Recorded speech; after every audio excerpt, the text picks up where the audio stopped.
আমাৰ হাতলৈ অহা অভিযোগ মতে বৃহত্তৰ কামপুৰ অঞ্চলত বিজেপিয়ে যি গো মাতাক পূজা কৰে, গো মাতাৰ নামত আমালৈ অহা অভিযোগ মতে বিজেপিৰ জিলা পৰ্যায়ৰ এজন নেতা আৰু লগতে কেইজনমান অসাধু দুষ্ট চক্ৰৰ লগত জড়িত ব্যক্তিৰ লগত মিলি কামপুৰ কচুৱা থানাৰ এটা নেক্সাছ বনাই কামপুৰত অতি কমেও এটা দিনত 50খনতকৈ অধিক চোৰাং গৰুৰ বেহা চলা আমি দেখিবলৈ পাইছোঁ আৰু আমাক ইতিমধ্যে ইয়াৰ বিষয়ে অভিযোগ দিছে।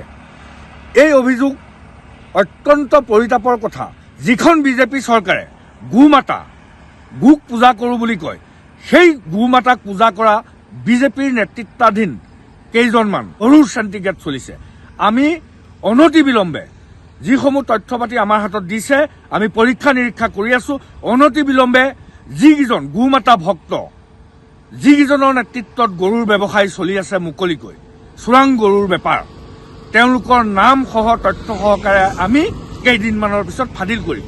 লগতে আমি দেখিবলৈ পাইছোঁ যে যি বালিৰ চেণ্টিগ্ৰেড চলি আছে, ডাম্পাৰৰ চেণ্টিগ্ৰেড, আপোনালোকে জানিলে আচৰিত হ'ব।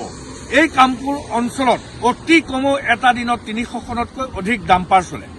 ফৰেষ্ট ডিপাৰ্টমেণ্টৰ বিষয়ববীয়া আৰু বিজেপিৰ কেইজনমান নেতাৰ নেতৃত্বত প্ৰতিখন বালি ট্ৰাকৰ পৰা 300কৈ টকা, 300খন গাড়ী হ'লে এই বিষয়ে আমি অনতি বিলম্বে আমি অসমৰ মুখ্যমন্ত্ৰী ভিজিলেন্স ডিপাৰ্টমেণ্টত আমি তথ্য পাতিসহ দাখিল কৰিম আৰু স্পষ্টভাৱে হিমন্ত বিশ্ব শৰ্মাক আমি সকীয়াই দিব খুজিছোঁ, দিলীপ শইকীয়াক ক'ব খুজিছোঁ।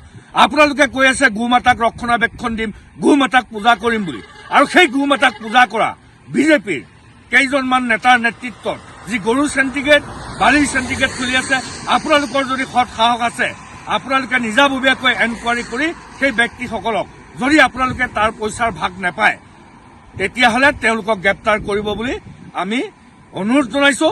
আৰু নহ'লে কেইদিনমানৰ পিছতে এই গোটেই নেক্সাছটো আৰু এই গোটেই চিণ্ডিকেটৰ লগত জড়িত বিজেপিৰ বিষয়ববীয়াসকলৰ মুখা আমি ৰাজহুৱাকৈ খুলিবলৈ বাধ্য হ'ম। ধন্যবাদ।